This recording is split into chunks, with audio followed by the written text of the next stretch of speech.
In the early 1950s, a cafe owner was driving home through the California desert after dark.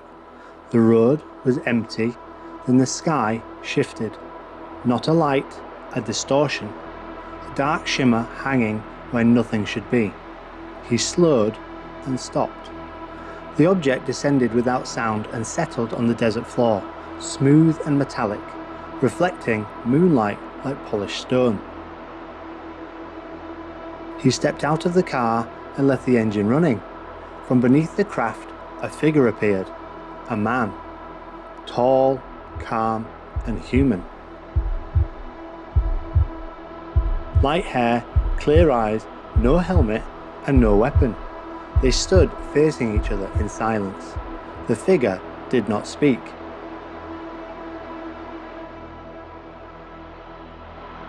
And yet the message arrived, fully formed.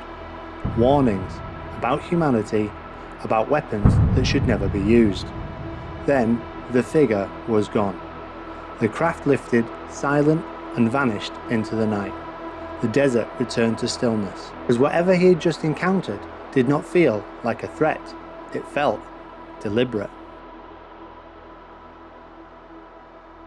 This is the story of George Adamski and the alien species that claimed to meet him. Welcome to the Nordics.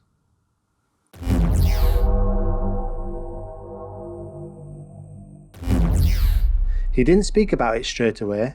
When he finally did, it wasn't dramatic. Sitting with friends, he described what he'd seen, carefully, as if precision mattered.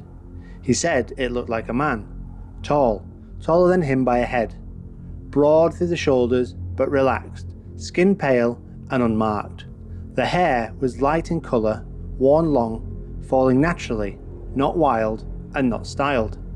The face stayed with him, balanced, symmetrical, almost deliberately ordinary. Clear eyes, light-coloured focused, not cold, but not kind. He told them there was nothing threatening about it. No tension in the posture, hands visible, standing comfortably as though the desert itself wasn't a concern. The clothing was simple. Close-fitting, one piece, no seams, no buttons, and no markings. The clothing was functional. When his friends asked how it spoke, he shook his head. There were no words, only understanding.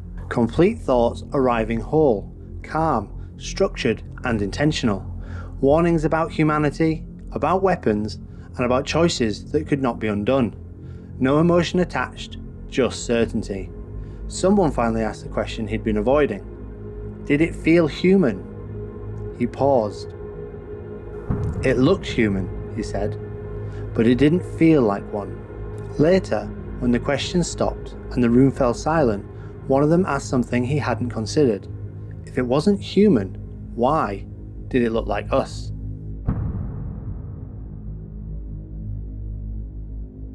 Life settled back into routine. In the months that followed the desert encounter, George Adamski tried to live normally. He ran the cafe. He spoke less about what had happened, and slowly, doubt crept in. The memory stayed sharp, but isolated, easy to question and easier to doubt.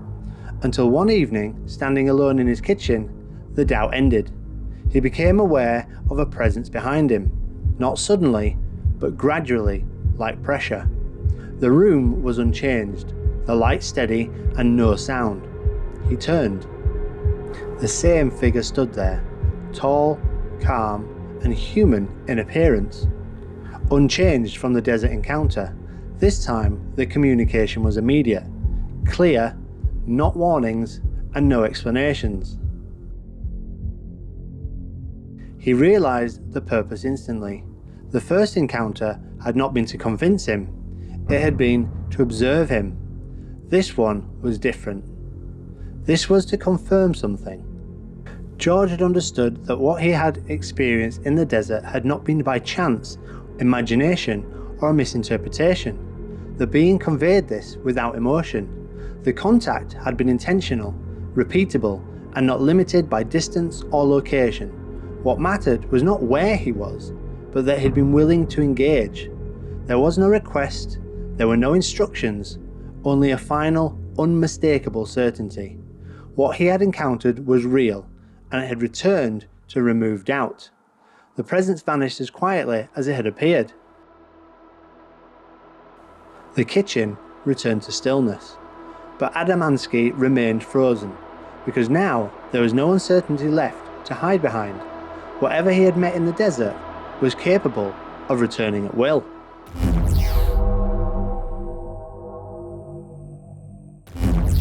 After that night, doubt never returned.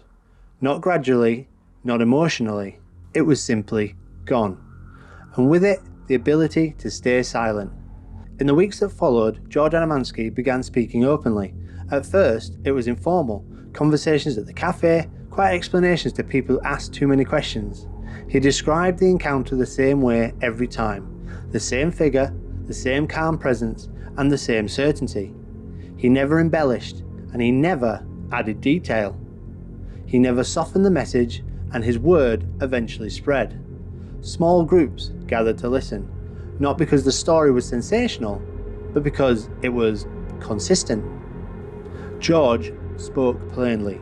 He didn't claim authority, and he didn't demand belief. He simply described what had happened and what had been communicated. That humanity was being observed, that certain choices carried irreversible consequences, and that intervention was not planned. As attention grew, so did resistance. Scientists dismissed him.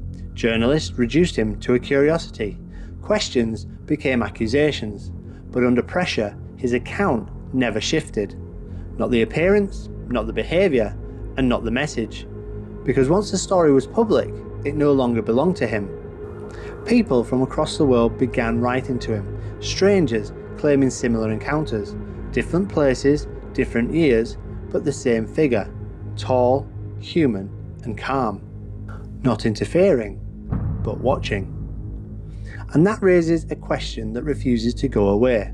If his story was wrong, why did so many people focus on disproving him instead of simply ignoring him? George Adamski died in 1965. By then, his reputation was fixed, his critics unmoved, and his supporters divided. But one thing never changed. Throughout his life, his account remained the same. The appearance, the behaviour, and the message. He never revised it, he never softened it, and never adapted it to fit criticism. And every encounter he described shared one detail. He was always alone. There was no shared sightings, no witnesses standing beside him, and no one else in the room. Whatever he experienced, it happened privately, without confirmation and without contradiction. George Adamski never lived to see how far these similarities would spread. By the time his story faded from headlines, something else remained. Not a man, not a claim, but a recurring image. And that image would outlast him. What George described was never a conversation in the human sense. There were no debates, no questions answered back and forth. What he received were impressions, complete ideas delivered without emotion. The being spoke of humanity as something being observed, not confronted. They warned of weapons that could not be undone once used, of technological progress outpacing moral restraint, of choices that narrowed futures rather than expanded them. They made one thing clear: they were not here to intervene. They did not claim ownership of Earth, they did not issue commands, and they did not offer salvation. They described themselves as watchers, present but separate, aware but detached. They would not stop humanity from destroying itself, they would only witness what it chose to become. And that is what makes the Nordics unsettling. Not how they look, but how they behave. They're not saviours, and they're certainly not invaders. They're observers with the power to act, but the decision not to. Now, if something looked like us, spoke calmly, claimed concern, but never intervened, would we see it as guidance, or mistake restraint for benevolence? Because if the Nordics are real, they're not watching to save us, they're watching to see who we become. This is episode 2 of the Alien Species series. Episode 1 explored the Greys, and if you haven't seen that yet, it's best to start there. You'll find it linked above. If you'd enjoyed this episode, please consider subscribing, liking the video and ringing that bell so you don't miss the next chapter. It genuinely helps DarkLight to grow. And until next time, remember, question everything, keep safe and keep one eye open.